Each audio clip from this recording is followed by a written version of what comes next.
Sunday இந்த வாரம் சந்தைக்கு வந்தாச்சு. கிளைமேட் பார்க்கும்போதே கொஞ்சம் மழை வர மாதிரி இருந்தது. சரி ஏர்லியாகவே கிளம்பிட்டேன். 5 o'clock போகும்போது அப்போ தான் வந்து கடை எல்லாமே ஸ்டார்ட் பண்ணுவாங்களா. ஸோ அப்போ தான் எல்லாம் எடுத்து அந்த போர்வை அந்த இதெல்லாம் போட்டு அது மேலே அடுக்கி வைப்பாங்க. எப்போவுமே இங்கே 20 ரூபாய்க்கே அப்பளம் அவ்வளோ சூப்பராக இருக்கும். எல்லாமே சந்தைக்கு போனீங்கனாலே உங்களுக்கு சீப் அண்ட் பெஸ்ட்டாக வாங்கலாம்.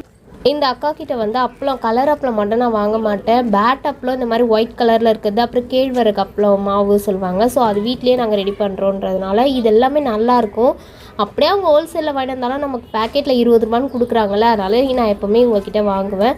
இந்த மாதிரி சிறு தொழில் செய்கிறவங்களுக்குலாம் நம்மளால் முடிஞ்சதாக சின்ன ஒரு உதவியாக இருக்குமே. பெரிய பெரிய ஸ்டோரில் போய்ட்டு நீங்கள் ஜிஎஸ்டி அது இதுன்னு கொடுத்து வாங்குறதுக்கு இந்த மாதிரி சின்ன கடைகளில் போகும்போது பார்த்தும் வாங்கலாம், பொருளும் நல்லாயிருக்கும் இல்லையா, அதுக்காக சொல்ல வரேன். ஸோ அப்படியே காய்கறி சந்தையை விசிட் பண்ணிவிட்டு என்ன தேவையோ அதெல்லாம் பொழுதோடு சீக்கிரமாக வாங்கிட்டோம். என்ன தக்காளி வந்து ரொம்ப ரேட் அதிகமாக இருக்குது.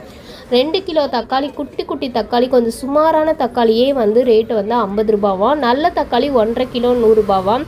ரேட் வந்து தக்காளி எப்போ தான் குறையும்னு தெரில. மழை காலத்தில் வந்து தக்காளி சீக்கிரம் அழிவிடும்ன்றதுனால அதோட ரேட்டும் அதிகமாக வச்சுருக்காங்க. ஏன்னா அது வச்சுக்க முடியாது. கிளைமேட் பாருங்கள், நான் போயிட்டு பர்ச்சேஸ் பண்ணிட்டு வர்றதுக்குள்ளே கிளைமேட் ஃபுல்லாக மாறிடுச்சு.